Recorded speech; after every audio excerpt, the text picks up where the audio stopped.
Ya. Maka cerita Walid di Malaysia itu, ya, itu pelajaran bagi kita Bapak Ibu sekalian. Dan itu memang kisah nyata, ada ajaran-ajaran yang begitu. Banyak guru-guru, ya, yang berpenampilannya semacam seperti ulama, punya jenggot, ya, punya sorban, punya jubah. Nanti murid-muridnya, jamaahnya jongkok, jalan, sungkem, tiarap-tiarap, cium tangan, cium kaki, bahkan basuh kakinya diminum sama jamaahnya. Basuh kakinya diminum sama jamaahnya. Saya pernah lihat waktu saya di Malaysia, ada aliran sesat di Malaysia itu, ya.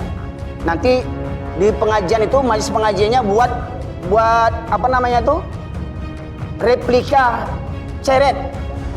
Ceret dibuatnya dari semen, ya, ceretnya besar. Nah, dari ceret itu ada keluar air. Airnya tuh dikeramatkan. Assalamualaikum warahmatullahi wabarakatuh. Saya bersama Biker Subuhan Pekanbaru Riau. Bagi yang sudah bergabung, istiqomah. Bagi yang belum, segera bergabung. Kiamat sudah dekat. Berkah selalu, sukses. Assalamualaikum warahmatullahi wabarakatuh.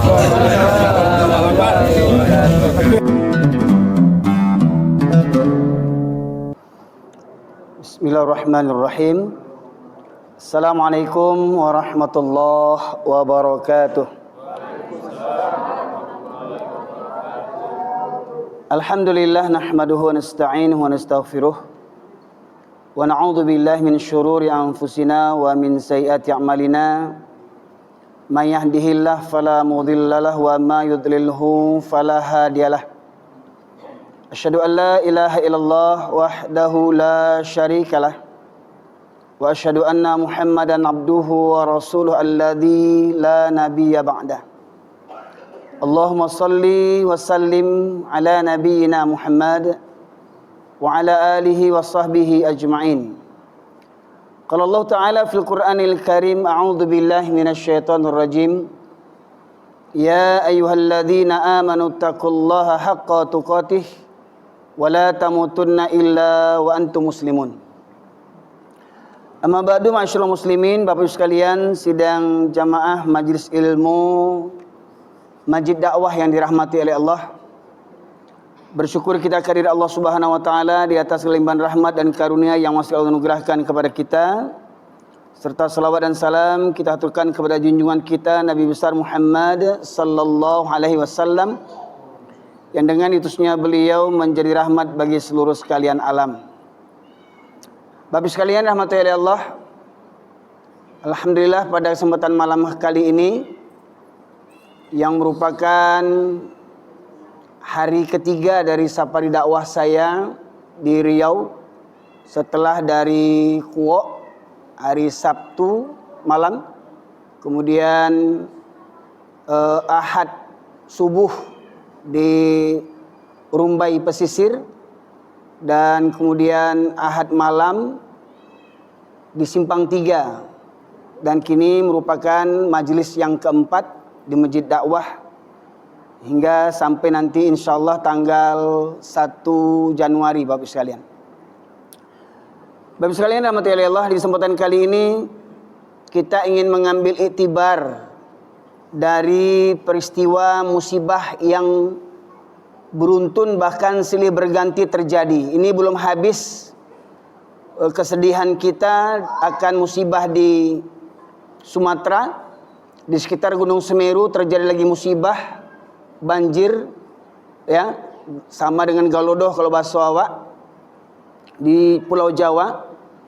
Dan mungkin sejak kita mengetahui peristiwa tsunami 2004 dan Donggala di Palu serta beberapa peristiwa yang lainnya, semuanya silih berganti datang ke negeri kita ini. Nah, untuk itu Bapak sekalian, sebagai mukaddimah dari majelis pada kesempatan kali ini, saya akan sampaikan ayat pembuka surat Al-A'raf, surat yang ke-7 ayat 96, di mana Allah berfirman, a'udzubillahi minasyaitonir rajim, walau anna ahlal qura amanu wattaqau lafatahna alaihim barakatim minas sama'i wal ard walakin kadzabu fa akhadnahum bima kanu yaksibun. Allah berfirman yang artinya, dan sekiranya penduduk negeri-negeri beriman dan bertakwa,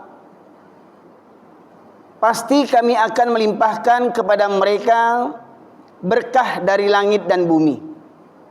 Tetapi ternyata mereka mendustakan ayat-ayat kami, maka kami siksa mereka sesuai dengan apa yang telah mereka kerjakan. Jadi Bapak sekalian, kunci kalau negeri kita ingin diberkahi dan dirahmati oleh Allah Subhanahu wa taala, maka dua kuncinya, yaitu iman dan takwa. Begitu pula kalau kita ingin menghindar agar negeri kita terhindar daripada musibah dan bencana, mohon maaf, tidak perlu ada BNPB, Badan Nasional Penanggulangan Bencana. Penanggulangan bencana itu maknanya kan sudah terjadi bencana baru ditanggulangi. Ya, itu sebenarnya penyakit orang yang tidak mau mengambil pelajaran. Seperti mana kata pepatah orang yang di bidang kesehatan, mencegah lebih baik daripada mengobati. Kita maunya gimana? Mau mengobati dengan banyak keluar biaya setelah merasa sakit, atau tidak, atau terhindar daripada penyakit, ya, hingga kita tidak perlu mengobatinya lagi. Pertanyaan kita mau yang mana? Mencegah atau menanggulangi? Tentunya orang yang pintar, yang punya akal, ya, maka mereka lebih baik mencegah daripada mengobati. Begitu pula kita, lebih baik mencegah bencana daripada menanggulangi bencana. Nanti setiap ada bencana kita menangis, setiap ada bencana kita berdoa istighfar, setiap ada bencana kita kumpulkan bantuan, setiap ada bencana pejabat-pejabat cari muka, setiap ada bencana nanti statement pejabat-pejabat juga menjijikkan dan menyakitkan hati, ya. Setiap ada bencana semua lempar tanggung jawab, Bapak Ibu sekalian. Maka ya, kata pepatah pula, keledai sebagai binatang yang paling pandir, keledai saja tidak mau masuk lubang yang sama untuk kedua kalinya. Maknanya keledai tidak mau berulang-ulang membuat kesalahan. Ini bahkan manusia bisa-bisa akalnya lebih parah daripada keledai, tidak mau mengambil pelajaran, ya, dari hikmah musibah yang terjadi dalam setiap kehidupan kita. Baik Bapak sekalian dirahmati Allah, tadi Allah sebutkan kalau sekiranya penduduk negeri beriman dan bertakwa, ya, maka kalau kita berbicara tentang iman, ya, tidak terlepas daripada berbicara tentang tauhid, yaitu mengesahkan Allah Subhanahu wa taala. Jadi kunci selamat kita, bagaimana agar negeri kita ini negeri yang bertauhid, yang hanya mentuhankan Allah saja, yang hanya menyembah Allah saja, yang hanya mencintai Allah di atas segalanya, yang hanya takut kepada Allah di atas segalanya, yang tempat bergantung, tempat meminta, yang hanya bisa memberikan manfaat dan yang bisa memberikan madarat hanya Allah saja. Itulah makna daripada tauhid, Bapak sekalian. Maka dalam ayat disebutkan, kalaulah sekiranya penduduk negeri ini beriman dan bertakwa, kata Allah, maka akan kami bukakan pintu berkah dari langit dan bumi. Tetapi penduduk negeri ini mendustakan ayat-ayatku, kata Allah. Sudah banyak ayat menjelaskan. Contoh, jangan kita bertuhankan kepada selain Allah Subhanahu wa taala. Misi dakwah para nabi, semuanya satu misi dakwah nabi. Sejak zaman Nabi Adam sampai Nabi Muhammad SAW, satu misi dakwahnya. Allah tegaskan di dalam surat An-Nahl, surat yang ke-16 ayat 36. A'udzubillahi minasyaitonir rajim. Wa kadzalika ja'alna, ya, walaqad ba'atsna, ya, walaqad ba'atsna likulli ummatin rasulan an i'budullaha wajtanibut taghut. Walaqad ba'atsna fi kulli ummatin rasulan an i'budullaha wajtanibut taghut. Surat yang ke-16, surat An-Nahl ayat yang ke-36. Dan demikianlah kami telah mengutus untuk setiap umat itu para nabi, ya, agar semua menyeru sembahlah Allah saja dan jauhilah taghut. Jadi Bapak Ibu sekalian, sembahan manusia yang hak itu hanya satu, Allah, la ilaha illallah. Tapi ingat, kerja setan akan menyesatkan kita. Hingga kita manusia ini ada menyembah yang lain selain daripada Allah Subhanahu wa taala. Kemarin sudah saya sampaikan di Masjid Rodotul Ma'ruf. Rodotul Ma'ruf di Simpang 3, mungkin menyambung daripada kajian yang kemarin Bapak sekalian. Yang pertama itu yang banyak dijadikan Tuhan oleh manusia, bahkan orang Islam hari ini pun banyak memiliki Tuhan yang lain. Banyak orang Islam yang menyebutkan bisa berzikir la ilallah berpuluh kali, beratus kali, beribu kali.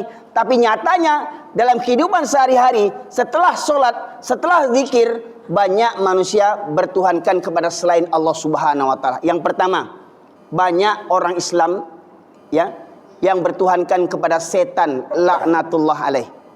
Allah sebutkan dalam surat Yasin, surat yang ke-36, ayat yang ke-60, A'udzubillahi minasyaitonirrajim. Alam ahad ilaikum ya bani Adam alla ta'budu syaitan innahu lakum aduwwum mubin.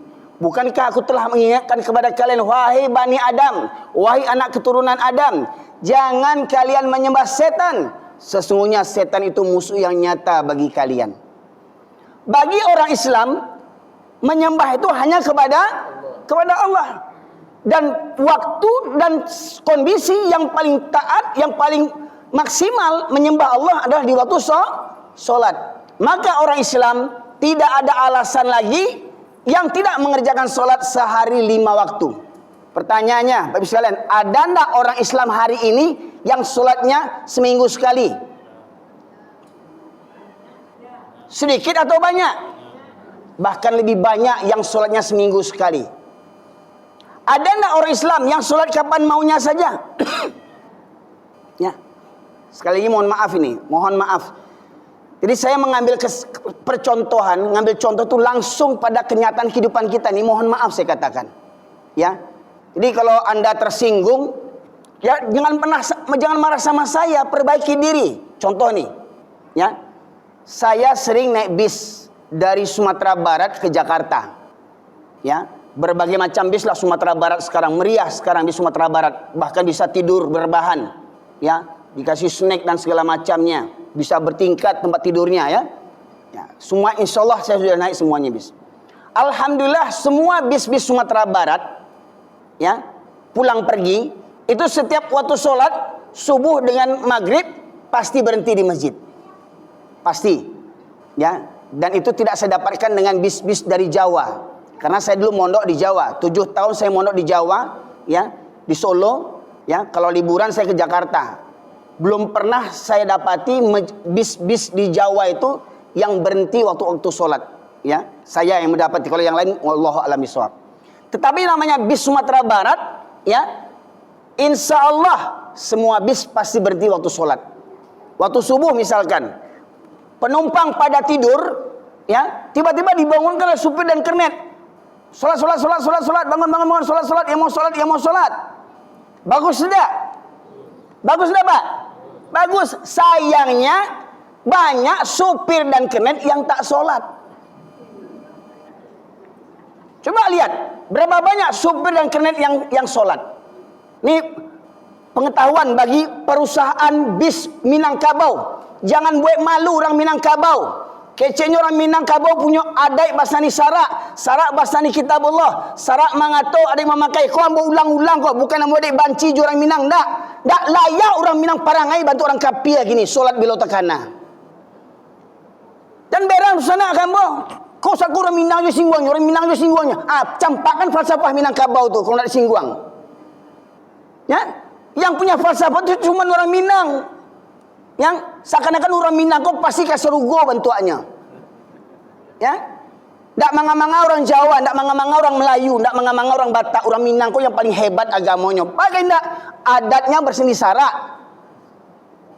adatnya sumbernya syariat Islam, saraknya bersenikan kitabullah Al-Quran, sarak mengatur adat memakai. Maknanya apa? Kalau tidak sesuai dengan sarak, campakkan adat itu. Jadi kalau ada orang Minang yang sholat di Lotakana, itu bukan orang Minang itu. Kabau. Kalau ada orang Minang yang sholat di Lotakana, ya, Kok ada orang Minang yang sholat setahun sekali? Itu bukan orang Minang, kabau. Ya. Nah, kok yang berang, kok yang kabau, mungkin berang, kok yang kabau-kabau, kok berangnya kok. Nanti singgung tuh kabau-kabau tuh ah. Ya. Nah, ibu sekalian. Ini bukan ingin membuka aib orang Minang, ingin menyadarkan orang Minang balik. Hei orang Minang, sadarlah. Ya, awak kok suku yang mulia dengan falsafah Minangkabau tadi. Tapi ingat, kalau kita tidak sesuai dengan falsafah adat kita, itu namanya munafik. Dan munafik ini tempatnya di kerak-kerak neraka. Orang Minang bisa di kerak-kerak neraka orang Minang ini. Ota junang gadang. Ibu sekalian. Ya. Jadi mohon maaf, bukan mau banci orang Minang. Karena sayang saya kepada orang Minang lah saya sampaikan kajian ini Pak Ibu sekalian. Supaya kembali kita kepada jati diri kita. Ya. Itu yang pertama. Ternyata masih banyak orang Minang yang bertuhankan kepada setan. Sholat kapan maunya. Maknanya apa? Kalau kita mengaku beragama Islam, datang waktu sholat atau salam sehari, kita harus sholat sehari lima kali. Suka atau tidak suka, rela atau terpaksa, sakit atau sehat, kita tetap wajib sholat. Ya, yang pertama, setan banyak dijadikan Tuhan hari ini. Yang kedua, banyak kita orang Islam bahkan, ya, saya tidak cerita orang kafir saja, ya, saya lebih banyak menceritakan kita orang Islam, baik orang Minang, baik orang mana saja, selaku mengaku beragama Islam, ya, masih banyak orang Islam yang bertuhankan kepada hawa nafsu, ya. Allah menegaskan diantaranya dalam surat Al-Furqan, surat yang ke-25, ayat yang ke-43 dan 44. Allah berfirman, a'udzubillahi minasyaitonirrajim, ara'aita man ittakhadha ilahahu hawahu afa anta takunu alaihi wakila am tahsabuna anna aktsarahum yasma'una aw yaqilun inhum illa kal an'am bal hum adallus sabila. Allah berfirman yang artinya, sudahkah engkau memperhatikan orang-orang yang mempertuhankan hawa nafsunya? Apakah engkau akan menjadi pemelihara atasnya? Mananya apa? Kalau orang mempertuhankan hawa nafsu, apakah kita bisa menyelamatkannya daripada murka Allah? Apakah kita bisa menyelamatkannya daripada azab Allah apabila mereka mempertuhankan hawa nafsu? Ya. Lantas apa kata Allah? Atau apakah kamu mengira kebanyakan mereka mendengar atau memahami? Mereka tidak lain seperti binatang ternak, bahkan lebih sesat daripada binatang lagi. Jadi orang yang mempertuhankan hawa nafsu, Pak, kata Allah nih, surat Al-Furqan, surat ke-25, ayat 43, 44, ya, mereka mempertuhankan hawa nafsu dan mereka lebih sesat daripada binatang. Jadi kalau ada orang Islam sholat kapan maunya, lebih sesat, lebih hina daripada binatang lagi. Lebih hina daripada kabau lagi. Kok ada orang Minang sholat bila takana lebih hina daripada binatang. Kok ada orang Islam sholat bila takana, kok ada orang Islam sholat kapan maunya lebih hina daripada binatang. Nah, ya, Pak Ibu sekalian, sebenarnya bukan kajian yang kareh suara ambo yang kareh. Ya, sebab kaji kau dari Al-Quran, Pak Ibu sekalian. Ini pemirsa, tolong simak yang saya sebutkan, surat Al-Furqan, ayat 43, 44. Ya, orang yang mempertuhankan hawa nafsunya, diantaranya orang yang sholat kapan maunya saja, ya, di mata Allah mereka lebih sesat, lebih hina daripada binatang lagi, Pak Ibu sekalian. Ya. Kemudian masyarakat muslimin yang dirahmati oleh Allah, Allah tegaskan di dalam surat Al-Ahzab, surat yang ke-33, ya. Surat ke-33 mulai dari ayat 66 sampai 68. Allah berfirman, yauma tuqallabu wujuhuhum finnar yaquluna ya laitana ata'ana Allah wa ata'ana ar-rasula wa qalu rabbana inna ata'na sadatana wa kubara'ana fa'adalluna as-sabila rabbana innahum dhi'faini minal 'adzab wal anhum la'nan kabira. Allah berfirman yang artinya, pada hari ketika wajah mereka dibolak-balikkan dalam neraka, mereka berkata, wahai kiranya dahulu kami taat kepada Allah dan taat kepada Rasul. Orang ini setelah di neraka, masuk di neraka, disisa di neraka, apa katanya? Kalaulah sekiranya dulu kami taat kepada Allah, taat kepada Rasul, tentu kami tidak akan merasakan siksa neraka ini. Lantas, apa kata mereka? Dan mereka berkata, ya Tuhan kami, sesungguhnya kami telah mentaati para pemimpin dan para pembesar kami, lalu mereka menyesatkan kami dari jalan yang benar. Ya, jadi orang ini lebih taat kepada pemimpin dan tokoh masyarakatnya dibandingkan kepada Allah Subhanahu wa taala. Siapa pemimpin itu? Ya, pemimpin negara kah namanya? Pemimpin jabatan dinas lah namanya, ya. Pemimpin adat lah namanya, pemimpin kaum lah namanya, pemimpin partai politik lah namanya. Lebih taat kepada pemimpinnya dibandingkan kepada Allah Subhanahu wa taala. Ya. Dulu mereka disuruh taat kepada Allah dan Rasul. Ya, tetapi mereka tidak takut kepada Allah dan Rasul. Mereka lebih takut kepada pemimpin mereka. Mereka lebih takut kepada komandan mereka. Mereka lebih takut kepada atasan mereka. Mereka lebih takut kepada majikan mereka. Ya, disuruh mengerjakan perkara yang zalim. Contoh misalkan buat laporan palsu. Buat laporan palsu. Biasa nih anak-anak buah nih sama atasannya suruh buat laporan-laporan palsu. Atur aja lah. Ya. Ya gimana Pak? Ini kan nggak boleh Pak. Ini nggak benar Pak. Ini salah Pak. Kamu mau dipecat nggak? Mau tetap kerja atau tidak kamu? Ya nanti kalau saya dipecat Pak, anak istri saya makan apa Pak? Ya. Akhirnya apa? Karena takut dipecat, takut dimutasi, takut anak istri tidak makan, takut rumah dinas ditarik, takut mobil dinas ditarik, takut istri dinas ditarik. Akhirnya apa? Apa kata atasan? Ya gimana lagi lah, perintah atasan. Sebenarnya saya tidak mau mengerjakannya, tapi karena perintah atasan. Ini karena apa? Ini orang yang tak punya otak ini. Ya, ini orang yang bermental budak. Ya, dia tahu perintah itu salah, tapi dia kerjakan karena apa? Takut miskin. Tidak yakin rezeki itu dari Allah Subhanahu wa taala. Contoh misalkan pegawai SPG misalkan, pegawai pelayan-pelayan di plaza-plaza, ya, diterima calon pekerja wanita, ya, syaratnya usia muda, penampilan menarik, seksi dan mulus, ya, tidak pakai jilbab. Kalaupun pakai jilbab, masukkan ke dalam kerah baju, ya, pakai jilbab tapi pakai celana yang sempit.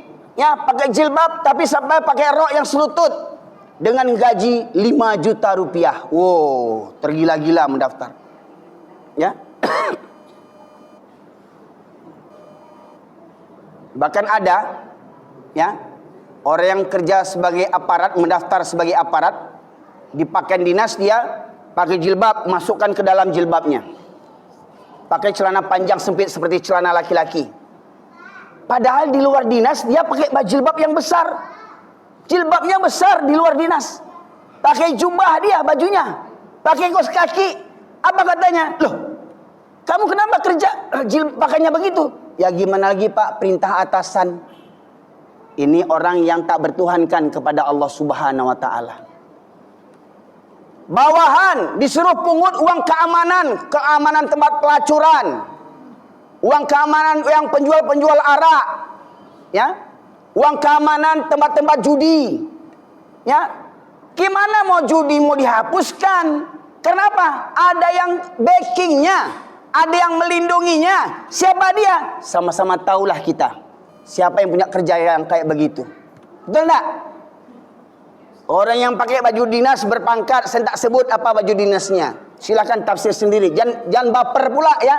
Jangan baper. Hei, jangan baper ya. Ya. Yang suka backing tempat pelacuran. Ya. Ya. Yang minta uang keamanan. Jangan baper kalian. Uang haram kalian makan. Ya. Kalian kasih anak istri kalian. Karena apa? Takut membantah perintah atasan. Tak bertuhan kepada Allah kalian. Walau kau rajin solat kau. Ya, perintah atasan sesat kau kerjakan juga. Siap. Nah, kepada atasan kau siap, sama Allah kau abaikan. Tak punya otak kau.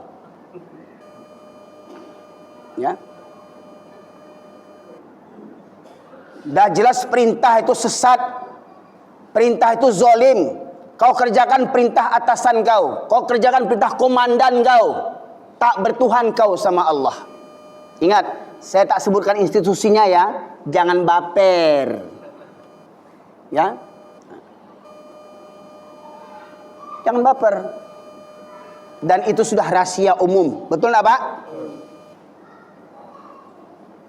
Nah, ini lebih taat kepada atasan dibanding kepada Allah Subhanahu wa taala. Lebih taat kepada pimpinan adat, ketua adat dibandingkan kepada Allah Subhanahu wa taala. Seakan-akan kalau ndak baradai awak baalah hinonyo awak ko. Nah, banyak orang awak ko sagan kalau ndak baradai, malu kalau ndak baradai, tapi ndak malu kalau ndak beragamonya. Seakan-akan adat itu jadi agamo. Ya. Ingat, awak selamat masuk surga itu bukan karena adat kita. Karena Islam. Ingat, apapun adat kita, orang Jawa, orang Minang, orang Melayu, orang Batak, orang Mandailing, ya, ingat orang Indonesia, kalian memang orang Indonesia, tapi jangan lupa agama kalian adalah maknanya apa? Islam yang ditinggikan, bukan adat yang di atas Islam. Ingat falsafahnya, sarak mangato, adat memakai. Islam yang di atas diikuti oleh adat. Kalau adat bertentangan dengan Islam, maka itu bukan adat orang Minangkabau, adat jahiliyah. Ayo sekalian. Lantas orang yang fanatik kepada ketua adat, yang taat kepada, yang fanatik kepada pemimpinnya, ya, apa kata Allah? Apa kata mereka yang tadi masuk neraka tadi? Ya Tuhan kami, timpakanlah kepada mereka azab 2 kali lipat dan laknatlah mereka dengan laknat yang besar. Jadi Pak, nanti di akhirat anak-anak buah ini, bawahan-bawahan ini melaknat komandannya. Bawahan-bawahan melaknat komandannya. Anak buah melaknat pemimpinnya. Rakyat melaknat pejabat-pejabatnya. Ini firman Allah nih Pak Ibu sekalian. Karena banyak pemimpin apakah dia? Banyak yang berpikiran sesat, berbuat sekendak hatinya. Laksana Fir'aun membuat hukum sekendak hatinya. Ya. Ada orang buat hukum. Oh, kita buat undang-undang, kita buat hukum, tetapi menurut keinginan manusia, bukan menurut keinginan Allah Subhanahu wa taala. Ya. Nah. Kemudian Bapak sekalian, yang berikutnya, yang sudah berapa tuh? Yang pertama setan, yang kedua hawa nafsu, yang ketiga siapa tadi? Para pemimpin. Yang keempat, alim ulama yang sesat. Allah tegaskan dalam surat At-Taubah, surat yang ke-9 ayat 32. A'udzubillahi minasyaitonirrajim. Ittakhadhu ahbarahum wa ruhbanahum arbabam min dunillah. Mereka menjadikan orang-orang alim mereka dan rahib-rahib mereka sebagai Tuhan selain daripada Allah. Jadi alim ulama yang sesat dan ahli ibadah yang sesat bisa menjadi Tuhan selain daripada Allah Subhanahu wa taala. Dalam kitab tafsir Ibnu Katsir, ayat ini menceritakan tentang kisah Adi bin Hatim, seorang tokoh Nasrani yang ingin memeluk agama Islam, ingin bertemu dengan Rasulullah, ingin masuk Islam. Lantas Adi bin Hatim ini, ya, dia orang Nasrani, menghadap Rasulullah dengan kalung ada memakai kalung salib di lehernya. Apa kata Nabi melihat itu? Kalian menjadikan orang-orang alim kalian menjadi Tuhan selain daripada Allah Subhanahu wa taala. Apa kata Adi bin Hatim? Oh, kami tidak sujud kepada ulama-ulama kami. Ya, kami tidak rukuk kepada alim ulama kami. Kata Rasulullah, memang benar. Kalian tidak sujud rukuk kepada alim ulama kalian. Tetapi apabila alim ulama kalian mengharamkan apa yang dihalalkan Allah. Ingat, apabila alim ulama kalian menghalalkan apa yang diharamkan Allah dan mengharamkan apa yang dihalalkan, ya, saya ulang lagi, ulama kalian menghalalkan apa yang diharamkan Allah. Umpama arak itu haram, kata ulama kalian halal, umpamanya ini. Kemudian, ya, daging kambing itu halal, kata ulama kalian itu haram. Contoh, ada orang Islam mengamalkan puasa mutih namanya. Pernah dengar Bapak Ibu sekalian? Puasa mutih. Maknanya apa? Dia berpuasa, nanti berbuka puasanya harus yang putih-putih. Nasi putih, air putih. Tidak boleh pakai teh manis, kopi, ya, cola, nggak boleh. Ya, berbukanya dengan yang putih-putih saja. Ya, nggak boleh makan daging, nggak boleh makan ayam, nggak boleh makan ikan. Padahal itu dihalalkan oleh Allah Subhanahu wa taala, tapi mereka mengharamkannya. Ya. Contoh lagi apa? Mohon maaf ini, silakan tanya kepada ulama-ulama yang jujur, ya, bukan ulama-ulama yang penakut. Allah menghalalkan nikah sepupu, nikah sasuku. Allah menghalalkan. Ada satu kaum mengharamkan, tidak boleh nikah sasuku, ya, tidak boleh nikah sepupu. Allah menghalalkan, kaum ini mengharamkannya, melarangnya, ya. Nah, berarti kaum ini mempertuhankan alim ulamanya yang sesat, Bapak Ibu sekalian. Itu contohnya, ya. Maka cerita Walid di Malaysia itu, ya, itu pelajaran bagi kita, Bapak Ibu sekalian. Dan itu memang kisah nyata. Ada ajaran-ajaran yang begitu. Banyak guru-guru, ya, yang berpenampilannya semacam seperti ulama, punya jenggot, ya, punya sorban, punya jubah. Nanti murid-muridnya, jamaahnya jongkok, jalan sungkem, tiarap-tiarap, cium tangan, cium kaki, bahkan basuh kakinya diminum sama jamaahnya. Basuh kakinya diminum sama jamaahnya. Saya pernah lihat waktu saya di Malaysia, ada aliran sesat di Malaysia itu, ya. Nanti di pengajian itu, majelis pengajiannya buat apa namanya itu? Replika ceret. Ceret dibuatnya dari semen, ya, ceretnya besar. Nah, dari ceret itu ada keluar air. Airnya tuh dikeramatkan. Ya. Seperti orang kita sekarang ini ambil air 7 muaro. Air 7 sumur. Itu sase sadanya itu. Ya. Nah, kau yang berang seorang aja lah. Gunakan utak, gunakan akal. Ya. Air itu sama semua di dunia ini kecuali air Zam-Zam. Dan ingat, itu tidak dikeramatkan. Ya. Ini banyak keyakinan sekarang ini mengkeramatkan kuburan, mengkeramatkan batu cincin, mengkeramatkan pohon-pohon besar, mengkeramatkan sapi, mengkeramatkan kerbau, ya. Nah, nih. Sampai tidak kuburan bagiah payung, bagiah tenda. Nah, pertanyaan di dalam itu dia AC enggak kuburan itu? Ya, pakai spring bed enggak? Ya. Nah, para jamaah sekalian. Nah, jadi ini 5 perkara tadi. Sebenarnya banyak, karena kajian ini singkat, nanti akan kita sambung di majelis yang lainnya. Kita ulang tadi, yang pertama, masih banyak orang Islam yang bertuhankan kepada setan. Maknanya apa? Banyak orang Islam yang sholatnya kapan maunya saja. Ya, terutama laki-laki ini, Pak. Banyak laki-laki kalau hari Jumat ramai masjid. Di luar Jumat hilang batang hidungnya.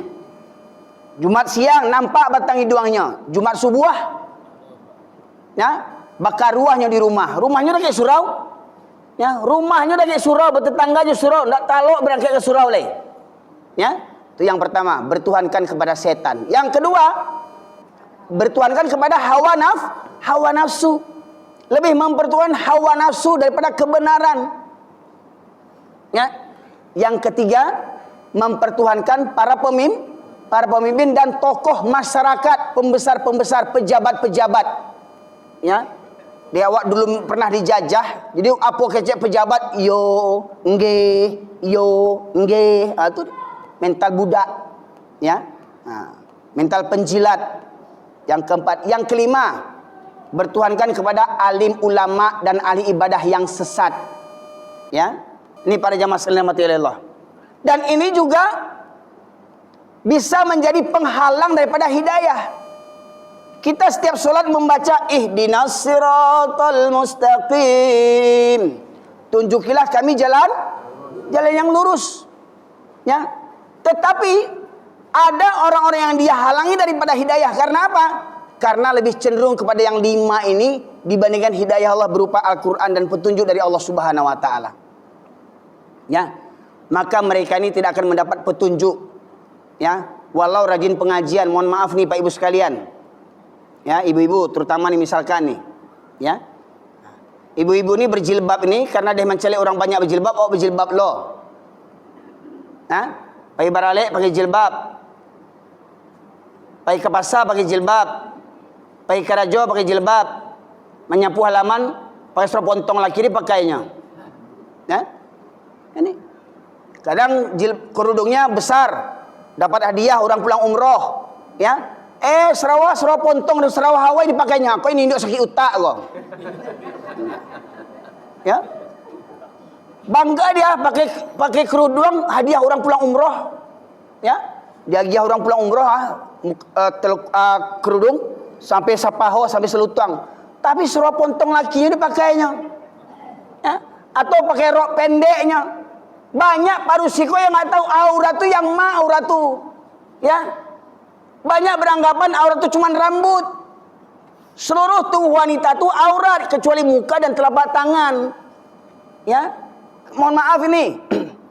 Bundok kanduang, tolong caliak padusi anak Minangkabau. Koyo baradai padusi Minangkabau ko labalihnya keluar dari haidnya padusi Minangkabau keluar rumah harus berjilbab. Pertanyaannya, masih ada nak padusi Minangkabau yang nak berjilbab sampai gini? Ya? Pernah cari enggak yang Acok tampil di televisi itu? Enggak berjilbabnya, rambutnya pendek. Acok bertangka-tangka, yo Rocky Gerung dan segala macamnya. Ya? Orang Minang tuh. Nggak usah sabikan namanya. Nggak usah sabikan sukunya. Bahasa buaya sukunya sekali itu mengaku orang Minang, tapi enggak berjilbab. Minangkabau, kabau kau tuh. Ya. Kok beradai padusi Minangkabau kok ndak ada yang nak berjilbab lagi Pak Ibu sekalian. Berjilbab sadanya padusi Minangkabau, itu padusi yang beradai. Pertanyaannya, masih ada ndak padusi Minangkabau yang keluar rumah ndak berjilbab? Yang duduk di muka pintu rumahnya ndak berjilbab, masih ada ndak? Kabau. Ya. Batu Ustaz karehna gaji Ustaz kok. Aku mohon maaf kok supaya jamaah sekalian. Sebenarnya kareh itu suara ambo sebenarnya, tapi hati ambo ke selembut sutra sebenarnya. Iya, tanya juga istri ambo kalau tak percaya. Yang kelepok-kelepok istri ambo kau. Ya, itu istri ambo tuh. Ya, para sekalian. Jadi salah moko banyak orang menyangko kaji ambo kareh. Sebenarnya yang keras itu bukan kaji ini yang keras. Banyak hati orang yang mendengar ceramah itu yang keras. Karena apa? Teraso dinyo. Kurang ajar Ustaz Komah je. Awak aja kan naik, awak aja kan naik je. Ya. Para jamaah sekalian. Nah, jadi sebenarnya yang keras itu bukan kaji, hati kita yang keras. Allah sebutkan dalam surat Al-Hadid, surat yang ke-57 ayat yang ke-16. Allah berfirman, a'udzubillahi minasyaitonirrajim. Alam ya'ni lil ladzina amanu an tahsya'a qulubuhum li dzikrillah wa ma nazala minal haqqi wa la yakunu kalladzina utul kitaba min qabl fatala alaihimul amadu faqasat qulubuhum wa katsirum minhum fasiqun, kata Allah. Ya, belumkah datang masanya bagi orang yang beriman untuk tunduk hati mereka, khusyuk, untuk tunduk khusyuk hati mereka dengan apa yang turunkan Allah. Apa yang turunkan Allah? Tunduk dengan Al-Quran.